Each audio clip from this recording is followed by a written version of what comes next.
오늘 저는 요한일서 4장 7절로 12절의 말씀을 가지고 크게 한번 따라 하실까요?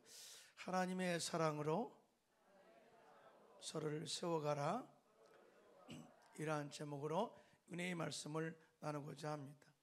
올해 저희 교회 4대 목표는 성령과 말씀으로 예배에 집중하는 교회, 예수님의 사랑으로 서로를 세워주는 교회, 전도와 선교로 성장하고 부흥하는 교회, 기도의 능력으로 기적을 체험하는 교회로 정하고 출발했습니다. 저는 이 4대 목표가 여러분의 삶 가운데 그대로 나타나기를 원하고요, 또 하나님께서 약속하신 하나님을 경외함으로 주어진 이 시온의 복과 예루살렘의 번영의 복과 평강의 복이 여러분의 삶의 현장에 그대로 나타나기를 예수님의 이름으로 축복합니다. 크게 아멘 하실까요?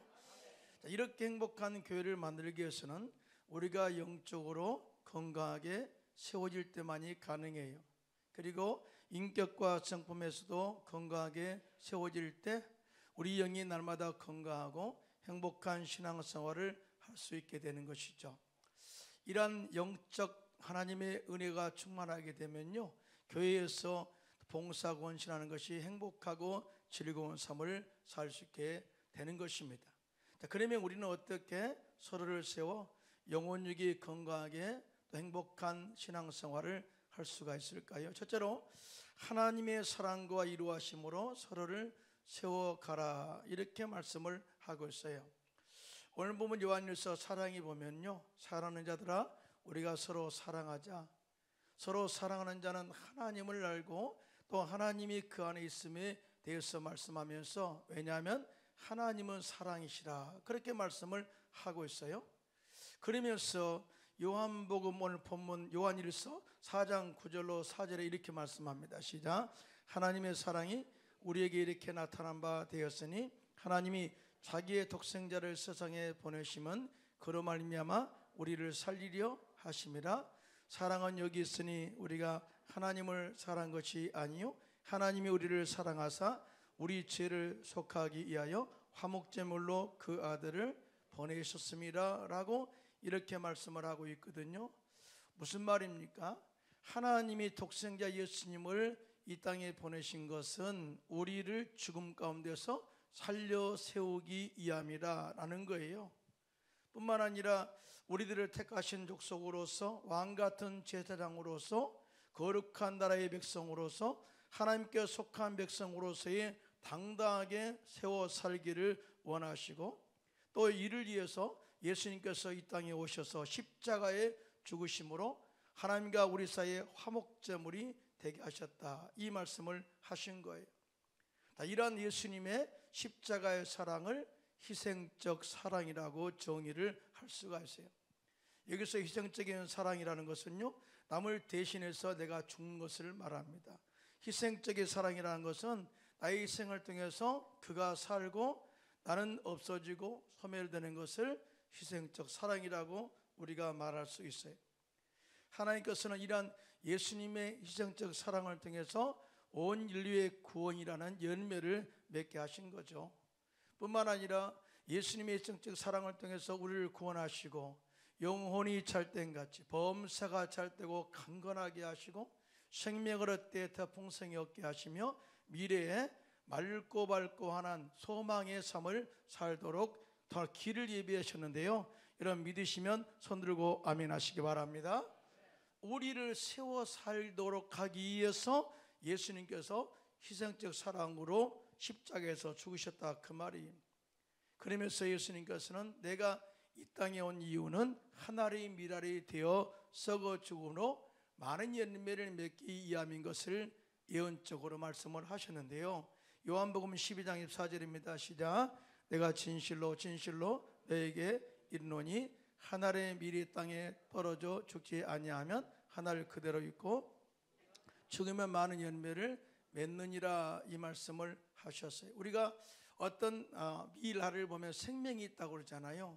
그런 생명이 있으면 땅에 심으면 무조건 그것이 싹이 나고 열매를 맺는다고 생각하지만, 사실은 이 밀알이 썩어지지 않으면 절대 생명을 낳을 수가 없어요.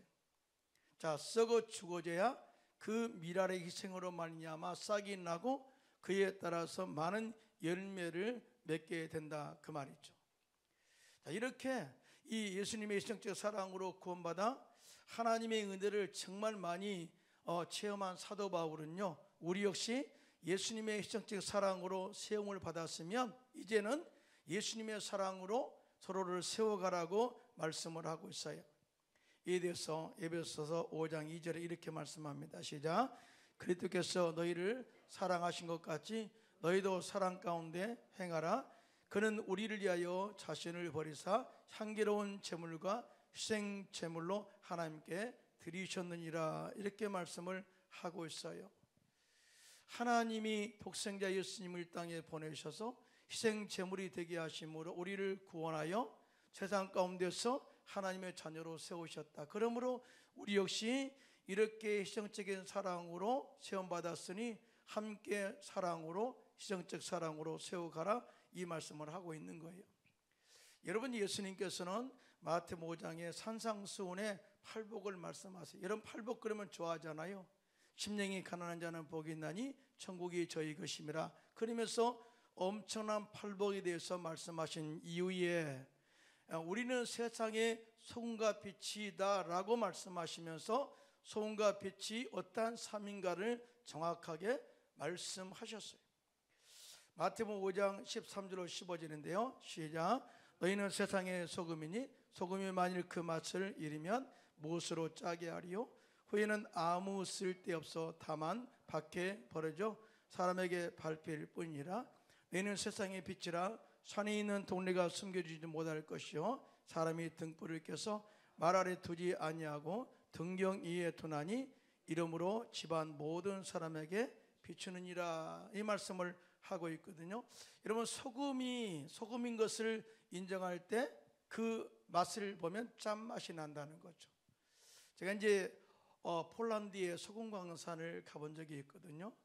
폴란드의 그 크라쿠페에 가면은요, 정말 소금 광산이 있는데요, 이 깊이에서 엘리베이터를 타고 들어가면 그 광맥이 나와요. 그런 소금 광산을 파는데 몇백 년을 팠대요. 근데 지금도 이 소금을 채굴을 해요. 지금도 가보면은 미루 같은 그 곳을 따라서 쭉 가면은 끝에 가면은 뭐가 있냐면은요, 거기에 예수님의 동상도, 예수님의 형상도 조각을 해놓고요. 그 다음에 교회도 전놨어요. 교회도 큰 교회, 상들리에 같은 그 불빛도 자라나게 비치게 해놨어요. 그런데 이제 주변을 보면은 소금 같잖아요. 새카맣게 모습이 드러나요.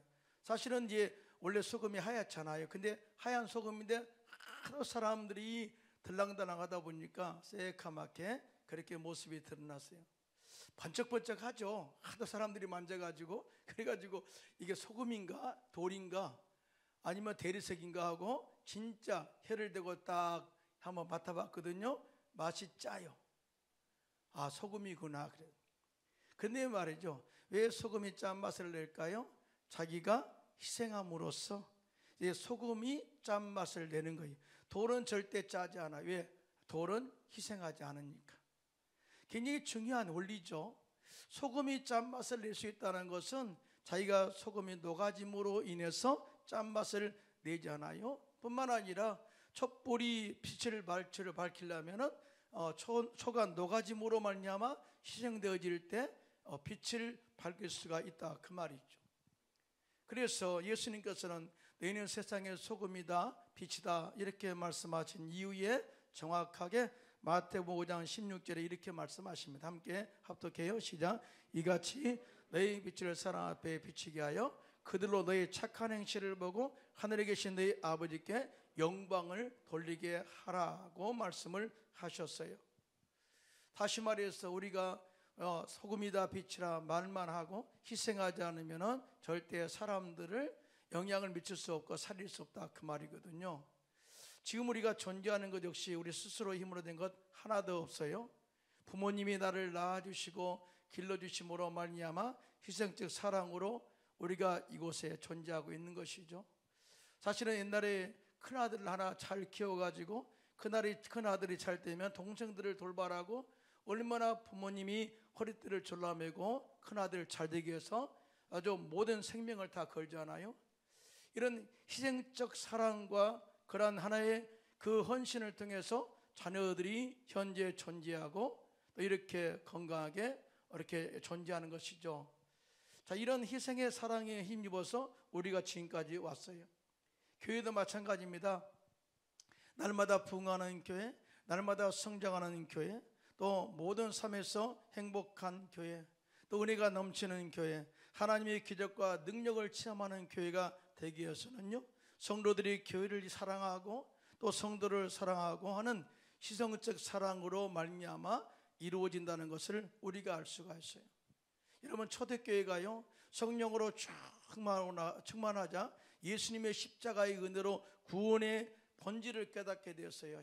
구원받는 것이 얼마나 중요한지, 그러면서 청지기적 사명을 감당하게 되죠. 그래서 서로 음식을 나누고 서로 공동체 생활을 하면서 엄청난 하나님의 은혜를 이렇게 회복하게 하거든요. 보겠습니다.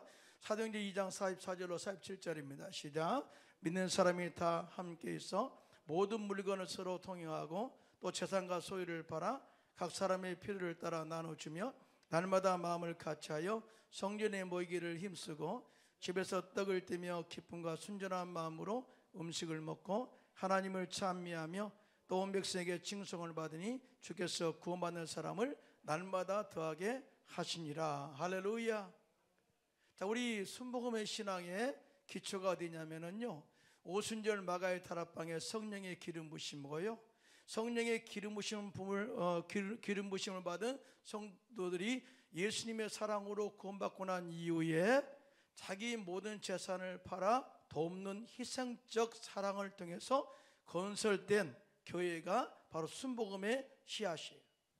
다시 말해서 초대교회가 순복음의 영적인 모델의 교회다, 그 말이죠. 그래서 여의도 순복음교회가 한참 붕괴될 때는요, 진짜 성도들이 아낌없이 헌신하고 봉사하고 충성했고요, 정말 물질을 헌신함에 있어서도 자기 것이라 생각하지 않고 청지기적 사명을 감당함으로 여의도 순복음교회가 엄청난 부흥을 가져오게 된 것을 보게 됩니다.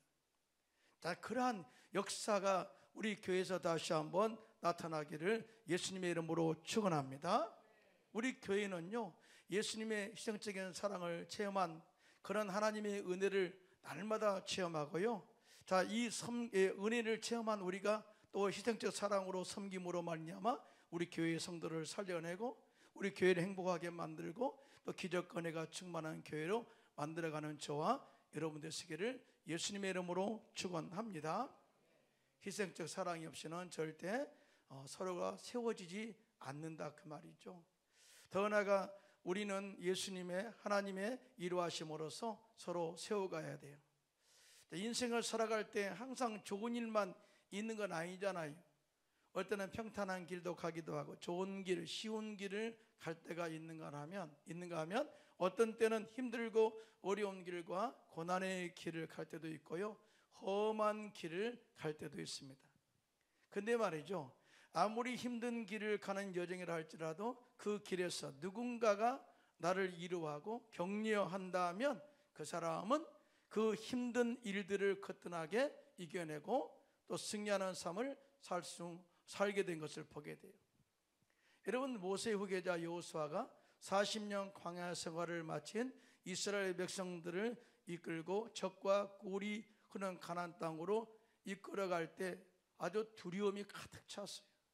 왜냐하면 40년 광야 생활 가운데 어려운 일만 당하면 불평하고 원망한 백성들을 생각할 때 도저히 감당할 수가 없다 생각한 거죠.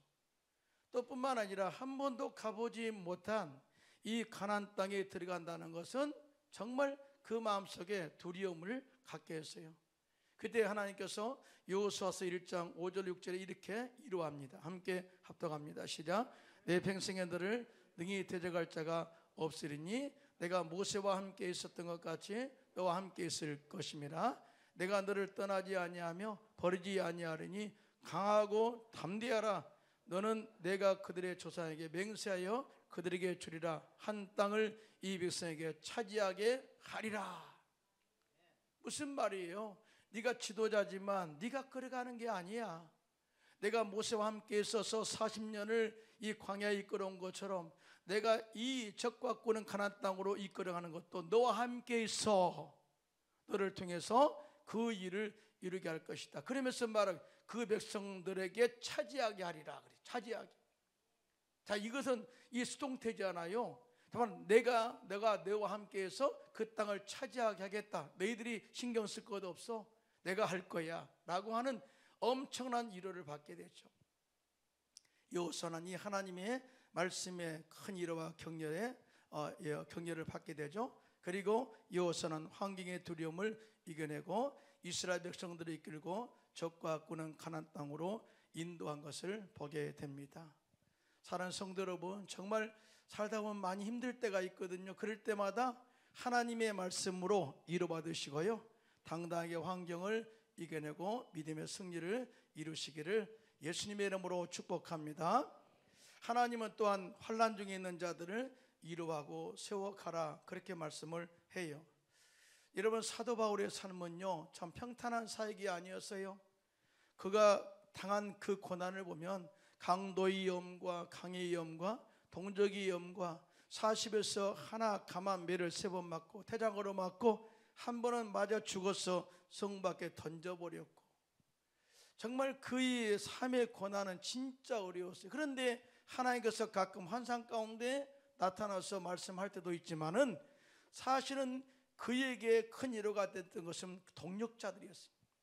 또 하나님께서는 동력자를 그에게 보내셔서 그를 위로하시고 함께 하나님의 사명을 감당하도록 이끌어가게 하시는데요, 그 첫 번째 동력자가 바로 바나바였습니다. 성경에 보면은 바나바는 착한 사람이요 성령과 믿음이 충만한 사람이다. 근데 바나바의 이름이 뭔지 아세요? 이 위로의 아들이란 뜻이에요. 자, 위로의 아들이란 이 바나바는요, 사도행전 15장 25절 이후에 보면 바나바가 안디옥 교회에서 사역할 때 바울이 변화되었다는 소식을 들어요. 그런데 그가 사역을 못해. 왜냐하면은 이 유대인들이 사도 바울을 너무나 아주 경계하고 죽이려고 하니까 바울이 변화되었지만 자기 고향 다소에 가가지고 칩거하고 있었어요. 그때 바나바가 이 소식을 듣고 이 다소에 가가지고 바울을 안디옥으로 데려다가 1년 동안 성경 공부하도록 배려를 합니다. 바울이 성경 박사지 않아요. 열심으로 이 안디옥 교회 성도들을 가르치자 그들 가운데 놀라운 변화가 일어났는데요, 비로소 제자들이 그리스도인이라는 칭호를 받게 되었다. 우리가 크리스찬, 기독교인, 그리스도인이라고 하는 이 언어, 이 칭호는요 최초로 안디옥 교회에서 시작됐다 그래요. 사도 바울의 가르침을 통해서, 사도 바울의 가르침의 영향은 누구예요? 바나바의 위로였어요. 바나바의 위로 뿐만 아니라 안디옥 교회는 최초로 바나바와 바울을 선교사로 파송한 교회로서의 그런 사명을 감당하게 된 것을 보게 됩니다. 한 사람 바나바의 위로로 말미암아 바울이 탄생되게 됐다, 그 말이죠. 또한 사도행전 18장에 보면 바울이 아덴을 떠나 고린도에 이르렀을 때 이 바울과 생업이 같은 천막을 만들어 파는 믿음의 동력자 아굴라와 브루스길라를 만나게 돼요. 이 아굴라와 그의 아내 브루스길라를 만나가지고 함께 사역을 돕게 해요. 또 사울이 힘들고 어려울 때 와서 천막을 같이 만들게 하고 이러함으로 말미암아 고린도사에게 큰 역사를 남기게 한 것을 보게 됩니다. 이러한 하나님의 크신 일을 체험한 사도 바울은요, 고린도서 1장 4절에 이렇게 고백합니다. 시작. 우리의 모든 환난 중에서 우리를 위로하사 우리로 하여금 하나님께 받은 위로로서 모든 환난 중에 있는 자들을 능히 위로하게 하시는 이시로다. 무슨 말이에요? 자, 환난 가운데 위로를 받은 사람이 환난 가운데 있는 자들을 위로할 수 있는 능력을 겸비하게 된다는 거예요. 그러므로 우리는 하나님께 할 수만 있거든 위로를 많이 받으시기 바랍니다. 아멘이십니까? 그 힘의 능력으로 어려움 가운데 있는 자들을 위로하고 세워나가는 저와 여러분들 되시기를 예수님의 이름으로 축원드립니다. 그러며 더 나아가 우리는 일상의 삶 속에서도 성도들을 이루하며 살아야 돼요. 우리는 외적으로 볼 때 저 사람은 근심 걱정이 없고 아무 문제가 없고 상처가 없는 것처럼 보이지만 그렇지 않아요. 때에 따라서는 사람을 통해서 기도하게 할 때 그의 하나님의 이루와 치유가 임하게 되는 것을 보게 되는데요. 제가 헝가리 선교사로 5년 되었을 때 1998년 10월에 조영기 목사님 부다페스트 초청 대성회를 개최하게 되었어요. 당시 말이죠, 이 나라는 IMF를 만나가지고 도저히 모든 돈도 지원도 다 끊어졌어요. 근데 집회는 열어야 되는데 기도하니까요, 헝가리 교회 목사님과 성도님들이 다 일어난 거예요. 우리가 이 엄청난 집회를 하는데 우리가 십실반으로 헌금하자 해가지고 진짜 매덕이 도는 돈을 모아가지고요, 집회를 성공적으로 마치게 되었어요. 이것이 첫 번째 이뤘고요. 그 다음에 성의 마지막 날 목사님께서 말씀을 증거하시기 전에 저녁 식사를 마치시고 우리 애들을 찾는 거예요. 당시 우리 애들이 초등학교 이제 6학년 됐을 때거든요. 애들이 이제 키는 컸죠. 그 다음에 그 나라에서 정화하기가 힘들었죠. 그러면서도 열심으로 그렇게 또 아빠 엄마를 돕고 신앙생활을 하면서 있는 그들을 목사님이 찾은 거예요. 그때 당시 제가 조영기 목사님 책을 4권을 헝가리어로 번역해가지고 집회 때 성도들과 함께 판매하고 우리 딸들도 함께 판매하고 있을 때거든요. 이런 애들이 목사님 책을 판매하고 있어요. 그랬더니 또 찾아 빨리 와라고. 이 저녁이 이제 거의 끝났을 쯤에 애들이 밥 먹으러 딱 오니까 조영기 목사님이 딱 일어나시더니 아이들을 보시자마자 벌떡 일어나시는 거예요. 그리고 애들을 이리 와라 그러면서 확 안아주시면서 기도해 주시는데요. 야, 저는 평생에 그렇게 눈물 흘리는 게 처음이에요. 눈물이 펑펑 쏟아지는 거예요. 우리 아주 저희 사모는요 한강이 됐고요. 펑펑펑 쏟아지. 근데 그때 옆에서 이 한국에서 왔던 우리 권사님이 우리 사모를 꼭 안아주더라고요. 얼마나 수고했어 이렇게 안아주는데요, 진짜 말로 표현할 수 없는 치유와 영적 회복이 일어나는 거예요. 사실은 우리가 선교사로서 파송됐지만은 헝가리 말을 모르니까 학교 공부를 도와줄 수도 없어요. 그 다음에 이 교회 개척을 했으니까 전도는 나가야 되잖아요. 그러다 보니까 애들에 대해서 등한히 것 같아서 미안했죠. 도와주지도 못하고. 그런데 목사님께서 애들을 안아주시고 축복 기도해 주시는 걸 보면서 마치 부모님이 우리에게 다가와서 애들아 지금까지 수고 참 많이 했다 하는 위로처럼 다가왔어요. 너 이제부터는 좋은 일이 있을 거야. 그리고 너희들이 하나님 나라와 영광을 위해서 그렇게 수고하고 심었으니 이제 자네들에게 보상으로 축복하실 거야 하는 하나님의 위로의 메시지처럼 들려왔어요. 이것이 우리에게 엄청난 회복이었습니다. 그래도 우리 목사님이 나를 이렇게 인정해 주는구나 하는 그런 마음이요, 얼마나 제 마음을 이렇게 치료했는지 몰라요. 이와 같이 사람에게는요 정말 일적으로 볼 때 아무 일도 없는 것처럼 보이지만은요 정말 이렇게 이루하고 기도하고 서로 함께 이루해 줄 때 그 속에 치유가 일어난다는 사실 믿으시면 아멘 하시기 바랍니다. 그러므로 저희 우리 교회는요 우리 모두가 하나님의 크신 이루함을 받고 일어서서 또 서로를 하나님의 사랑으로 이루함으로써 서로 세워주는 성도들이 되시기를 예수님의 이름으로 축원합니다. 크게 아멘 하실까요? 둘째로 하나님의 사랑으로 응원하고 칭찬함으로써 서로를 세워주는 성도들이 되어야 됩니다. 오늘 보면 요한일서 4장 11절로 12절인데요 함께 합독해요. 시작. 사랑하는 자들아 하나님이 같이 우리를 사랑하셨은즉 우리도 서로 사랑하는 것이 마땅하도다. 어느 때나 하나님을 본 사람이 없으되 만일 우리가 서로 사랑하면 하나님이 우리 안에 거하시고 그의 사랑이 우리 안에 온전히 이루어지느니라 라고 말씀을 하고 있어요. 여러분 사랑 그러면은 조건적 사랑이라고 생각할 때가 많이 있거든요. 아니 내가 사랑을 하나님께 받은 것은 내가 하나님께 사랑받을 만한 조건을 갖췄기 때문에 받았다고 생각할 때가 많이 있거든요. 그런데 하나님은 우리에 대한 사랑은 그렇잖아요.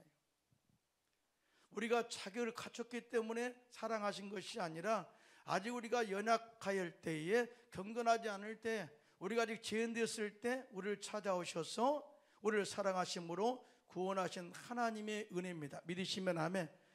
내가 아직 모든 사랑받을 만한 조건이 갖춰지 않았음에도 불구하고 나를 사랑하셔서 하나님의 자녀로 세우셨다. 이것이 바로 주님이 사랑으로 응원하시는 메시지거든요. 그뿐인가요? 하나님은 우리가 힘들고 어려운 일을 만날 때 힘을 내라고 말씀으로 위로하시고 응원을 보내셔서 일으켜 세우는 것을 보게 됩니다. 여러분, 우리가 이 영적이라는 것은 항상 한결같지 않아요. 우리가 성령으로 충만하면 마귀를 대적하고 귀신을 쫓아내고 사탄은 물러갈지어다 막 그래 엄청난 파워가 나와요. 그런데 어떤 때는 정말 힘이 다 빠져가지고 아무것도 하기 싫을 때가 있을 수도 있어요. 우리가 성경에 보면 엘리야 선지자 알잖아요. 엘리야 선지자는요, 성령으로 충만할 때 정말 엄청난 파워를 발휘하죠. 바알 선지자 450명, 아세라 선지자 400명, 도학 850명을 갈멜산으로 불러서 영적 대결을 선포하잖아요. 그때 엘리야가 기도로 불응답하시는 하나님의 능력을 체험하고 바알 선지자, 아세라 선지자 850명을 기도원 시냇가로 데려가서 다 죽였잖아요. 이 엄청난 파워를 나타낸 엘리야, 누구도 감당할 수 없는 엘리야. 그런데 그 다음날 아하방의 아내 이세벨이 사신을 엘리야에게 보내서 이렇게 말합니다. 내가 내일 이맘때에는 반드시 내 생명을 저 사람들 중 한 사람의 생명과 같게 하리라. 이 말을 들은 거예요. 이 말을 듣자 엘리야가 이 형편을 보고 일어나 자기의 생명을 위해 도망하여 유다에 속한 브엘세바에 이르러 광야로 들어갑니다. 그리고 한 로뎀나무 아래 앉아서 이렇게 기도해. 야훼여 넉넉하오니 지금 내 생명을 거두시옵소서. 나는 내 조상들보다 낫지 못하나이다 라고 고백을 해요. 정말 낮아져 버린 엘리야의 모습, 처참하게 약해진 엘리야의 모습을 보게 되죠. 그리고 그가 피곤해서 로뎀나무 아래에 누워 자게 되는데요, 천사가 그를 어루만지면서 깨워요. 위로하시는 거죠.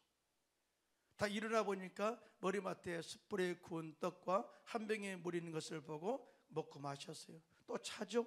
다시 또 어루만지며 깨웁니다. 또 숯불에 구운 떡과 그 다음에 물을 먹고 마셔서 그 음식물의 힘을 의지해서 40주 40야를 가서 하나님 산 호렙에 이르게 됐죠. 자, 호렙산에 이 한 고리에 들어가서 가만히 머물러 있는데 그때 세미한 가운데 하나님의 음성이 들려와요. 이렇게 말합니다. 엘리야야, 네가 어찌하여 여기 있느냐. 주님이 말씀을 걸어오는 거예요. 그때 엘리야가 대답하죠. 당당하게 이렇게 말합니다. 내가 만군의 하나님 야훼께 열심히 유별하오니 이는 이스라엘 자손이 주의 언약을 버리고 주의 제단을 헐며 칼로 주의 선자들을 죽였음이오며 오직 나만 남았거늘 그들이 내 생명을 찾아 뺏으려 하나이다. 무슨 말이에요? 나만 지금 현재 영적으로 이 믿음을 이렇게 지켜내고 있고요, 이 많은 이스라엘 백성들이 선자를 다 죽이고요, 우상을 섬깁니다. 심지어 내 목숨도 죽이려고 합니다 라고 하는 그런 부정적인 이야기를 하게 되죠. 그때 하나님께서 그에게 그렇게 말합니다. 그렇지 않아. 너는 지금 일어나서 내가 일러준 말을 해. 너는 내 길을 돌이켜 다메섹에 가서 하사엘에게 기름을 부어 아람의 왕이 되게 하고 또 님스의 아들 에호에게 기름을 부어서 이스라엘 왕이 되게 하고 또 아벨 무홀라 사밧의 아들 엘리사에게 기름을 부어 너를 대신하여 선지자가 되게 하라. 아람의 왕을 세우고 이스라엘 왕을 세우고 내 후계자 세워라, 그 말이에요. 그러면서 엄청난 말을 하죠. 쟤는 혼자만 남았다고 그랬잖아요. 그런데 이렇게 말합니다. 내가 이스라엘 가운데 7,000명을 남기리니 다 바알에게 무릎을 꿇지 아니하고 다 바알에게 입 맞추지 아니한 자니라. 할렐루야. 우리는 기도할 때 내가 영적으로 주님을 섬길 때 혼자라고 생각할 때가 많이 있잖아요. 나만 의로운 사람입니다. 아니에요. 하나님께서는 동력자를 예비하시고 함께 엄청난 하나님 역사를 이룰 동력자들을 주님이 예비했다는 사실을 우리가 아시고 큰 위로가 있기를 예수님의 이름으로 축원합니다. 이 엄청난 힘을 얻은 거예요. 아, 그렇구나. 하나님이 나 혼자 내버려 둔 게 아니라 7,000명을 준비하셔서 하나님 역사를 이루고 가기를 원하는구나. 엘리야는 이 말씀에 힘을 얻어서 하나님 말씀대로 행하였고요. 엘리사 알잖아요. 엘리사를 후계자로 세우고 이 그는 죽음을 보지 않고 병거 타고 천국에 입성한 사람 중에 하나죠. 우리 역시 절대로 환경을 바라보지 말고 부정적으로 생각하지 말고 미래에 좋은 것을 예비하신 하나님의 약속의 말씀을 응원받아서 일어나셔서 마귀를 제압하고 각자에게 맡겨주신 사명을 충성스럽게 감당하시기를 예수님의 이름으로 축원합니다. 크게 아멘 하실까요? 그리고 우리는 서로를 칭찬함으로써 세워가는 한 해가 돼야 돼요. 여러분, 칭찬이 뭐예요? 칭찬이라는 것은 잘한 것을 잘했다고 말해주는 거예요. 그런데 우리는 칭찬에 인색하잖아요. 아이고 다른 사람 다 하는 거 너도 해? 이런 식으로 말하잖아요. 아니에요. 잘한 것은 잘했다고 말하는 게 칭찬이에요. 그런데요, 칭찬은 큰 시너지 효과가 있어서 지금까지 실수한 것도 거뜬하게 해낼 수 있는 에너지를 길러낸다고 하죠. 여러분, 고래도 칭찬에 춤춘다 말이 있잖아요. 그 책의 내용이 그래요. 조련사가 고래를 춤추게 하는 것인데요, 고래가 잘하는 것을 칭찬한대요. 계속 너 참 잘해. 그러면 사실은 다음에 고래가 그 칭찬에 힘입어 가지고 실수한 것을 할 수 있도록 가능성을 불러낸대요. 근데 우리는 모든 것만 계속 이야기하잖아요. 너 이것도 못해 저것도 못해. 근데 이제부터는 거꾸로 좀 해보세요. 나 이것도 잘한다 저것도 잘한다 저것도 잘한다. 아멘입니까? 아멘.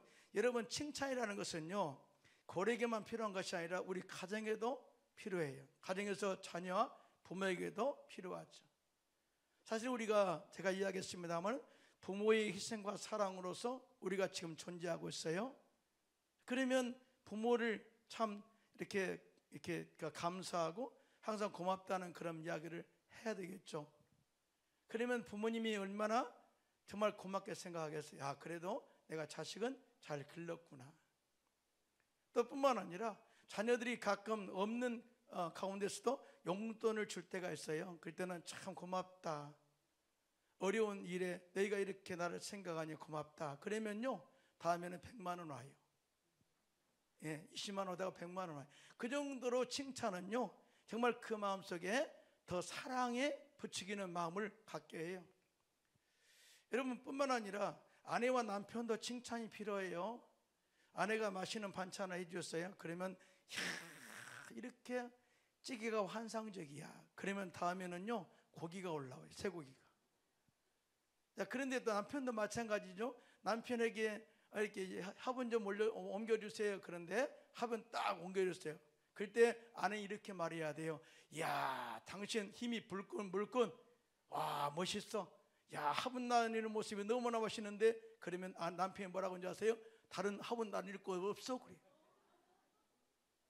힘이 나는 거죠. 엄청난 에너지가 오는 거예요. 칭찬이 그렇게 중요하다는 거죠. 자, 그래서 칭찬은 남편도 춤추게 하고, 칭찬은 고리만 춤추는 것이 아니라 칭찬은 아내도 춤추게 하고 부모님도 춤추게 하고 자식도 춤추게 한다는 거죠. 자, 여러분, 칭찬은 이렇게 가정만 필요한 것이 아니라 교회도 칭찬이 필요해요. 성가대가 찬양 오늘 잘했잖아요, 그죠? 근데 내가 오늘 박자가 좀 틀렸어요 이렇게 말한다면 기분 되게 나쁘지. 그런데 나는 그런 말 한 번도 안 하잖아요. 참 잘했어요.